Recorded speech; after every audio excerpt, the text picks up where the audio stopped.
Hey guys, Rob from Georgia here with you, aka VHS82 apostrophe, with episode 9 of our ongoing Space 1999 series, with the ninth episode produced, which was Force of Life. We've just started disc number 3, and this one, man, again, Tomblin on directing, Bain on writing.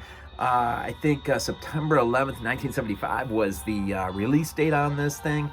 And this is an interesting story, man. Ian McShane is the guest appearance. Now, we've said before, man, part of the fun of revisiting something is, I say old, man, but I mean, 74, 76, for some of us, this makes us feel our age, right? Ian McShane, man, he is probably best known right this second for his major role in John Wick, that ongoing franchise. I remember him mostly last with his really pretty powerful role in We Are Marshall, which really plays the guy who just cannot commit himself to rebuilding this football team after that absolute catastrophe that is loosely based on the true story about the Marshall football team. Anyways, so Force of Life, man, there's some interesting concepts in here. Basically, thankfully we're not leaving Moon this time. We're on Alpha Moon Base for this ride. And the threat comes to us, actually, in this sort of like blue sphere of energy. This alien entity sort of arrives on the scene, and the first thing it does is sort of just freeze everything, in the sense that, like freeze time, right? Everyone sort of pauses as they're right in the midst of trying to ascertain what this thing is as it's closing in on Moonbase Alpha. It's got a target, though, man. It's targeted one of the main nuclear generator areas, and in particular, technician, I can't think of his name, it is played by Anton, okay. Anton is the character name, played by Ian McShane. And so, for whatever reason, there's some elements here to the story that are just left unexplained. And that's the way it ought to be. Again, child of the Outer Limits, Twilight Zone.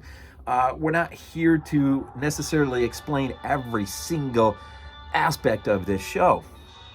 And it's best probably sometimes left unsaid. And it only helps fuel the imagination, right? So anyways, basically, this entity, this alien entity, this blue sphere of energy, once it targets Ian McShane's character, which, it's funny, man.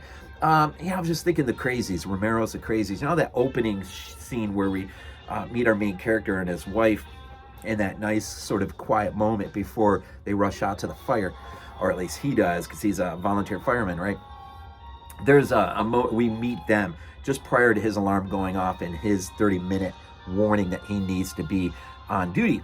And so you gotta get a quiet, quick moment between him and his wife, who's also Gay Hamilton, I think, is the guest appearance, plays his wife. And so the story really will be consumed with, once the alien has taken this entity, this energy has taken hold of Ian McShane, it needs to absorb energy or heat, however that may come.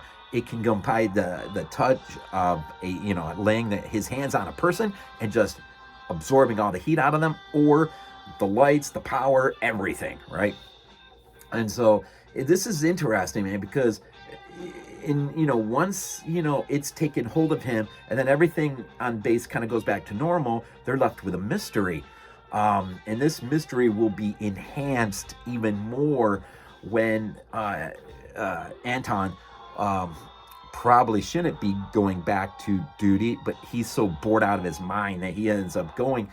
And it's there where I believe the other technician is Mark, who is there as he's sort of just, I don't know, busying himself. And the alien entity will sort of, for the first time, really start to seek to draw something onto itself, as it's probably getting used to this human entity that it has taken over. Mark comes to his aid because it looks like he's going to pass out. That is Anton. And when he does, Anton, well, first of all, he gets him a hot little cup of tea. When he puts it into his hands, because as he complains, he's starting to freeze. He's freezing. The hot tea, supposedly just turns to ice. And then out of instinct or reaction, Anton grabs on hold of Mark. Dominic's, I think his name is in the character in the thing, grabs a hold of him. Mark, the other technician, is just frozen solid, and he's dead.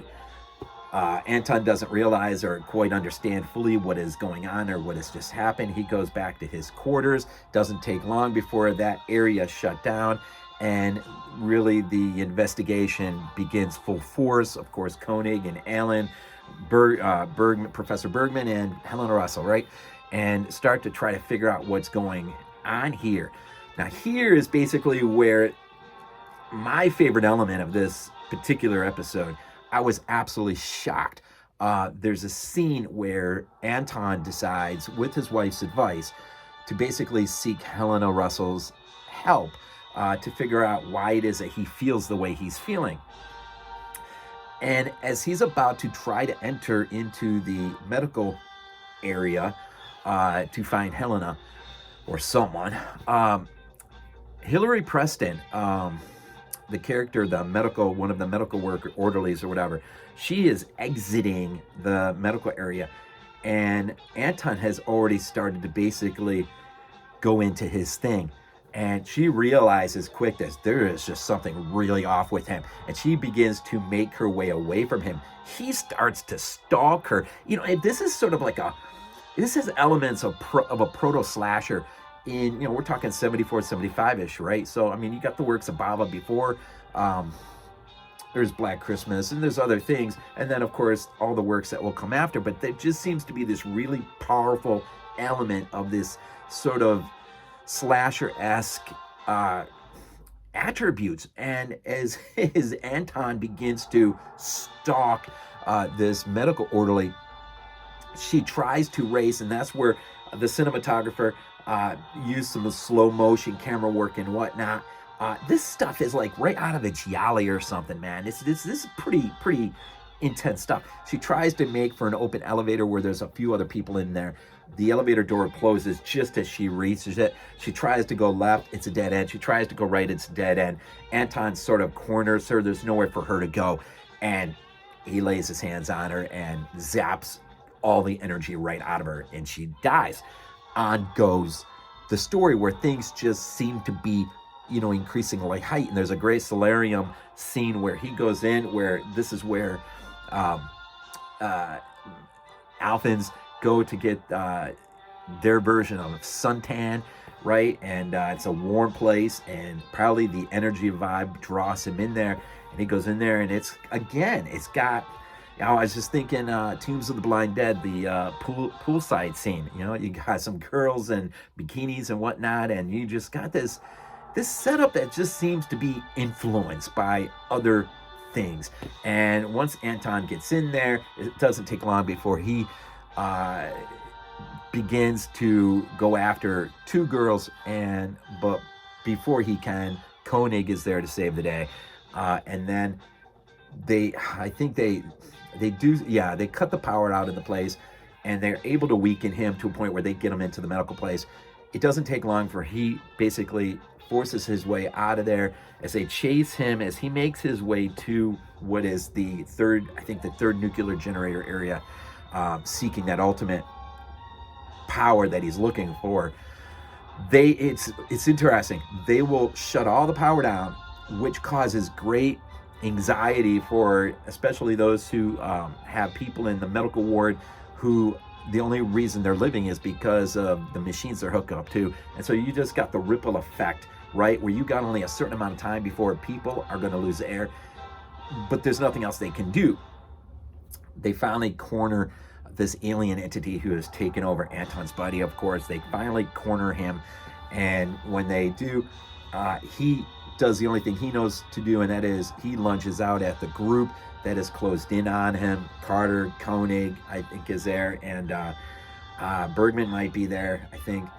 and he lunges out at him, and Alan just out of not impulse, but out of just a reaction or whatever, fires his laser gun laser gun's probably the wrong way to phrase it, but fires his laser weapon at Anton, but the laser has this weird, at first I think they killed him, and the laser literally turns Anton. This is a nifty piece of special effect here in terms of makeup effects.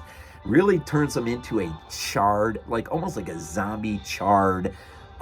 It reminds you of the ghost from We Are Still Here, actually. And his eyes begin to glow when they realize the laser has sort of renewed him or re-energized him. He becomes unstoppable, and he makes his way into the generator room. There's nothing they can do. They close the doors behind him, and he opens it up, walks in, and boom, everything sort of just goes. And we see this really nifty piece of sort of step in evolution, I guess, of this sphere entity who takes over this human, now returns back to this sphere entity and really moves on. And the one thing I really didn't get into is the relationship of Anton and his wife. And there's that whole dynamic that gets played out over the show as well. That's interesting. But this show, man, for those who are, into slashers or the gialli from Italy in the 70s, even early 80s, there's that moment, there's a few moments actually where you have to really wonder how or whom were they influenced by when they did this scene, because this scene looks like something that it could have been influenced by and then might go on to influence others. And so I was really taken aback by just some of that, right? And it was just really, and the use of the camera again, even at the very beginning when Anton first gets taken over, the whole room slowly just turns and shifts so it's upside down, and you get this idea that, yeah, their whole world is about to be turned down or turned upside down on them. And it is a fascinating, so well written, so well choreographed, the cinematography, again, just the visuals opening up, the miniatures throughout, it just, everything about this show still just continually holds up to great effect and just shows you what can be when people really create things with their hands, their creative ingenuity or whatever. It's very fascinating just to see how good this looks, and the elements that were written into this particular episode, to me specifically, was very interesting, and creepy too, in a way. Very, very fascinating episode. So one that I highly suggest. If you're not in for the long haul and watching this entire thing, at least check out this particular, especially if you're a fan of slashers or whatnot. The scene when Anton again goes after Hillary Preston, just how that whole scene is laid out is very, very intriguing. The elements in there, very, very well done. Huge fan of this episode. This was great. Force of Life. Again, Tomblin directing and Johnny Byrne writing, and Ian McShane guest starring. This was amazing. Great show. Episode 9, Force of Life, and we continue on with Alpha Child, and it looks like I don't recognize him. I know him somewhere. Alpha Child. I know the guest from somewhere. I can't pin it right down. But it looks like another pretty big guest appearance there in the next episode. So that's episode 10, man. Alpha Child. Yeah. All right. We always leave these things off with Go Bills.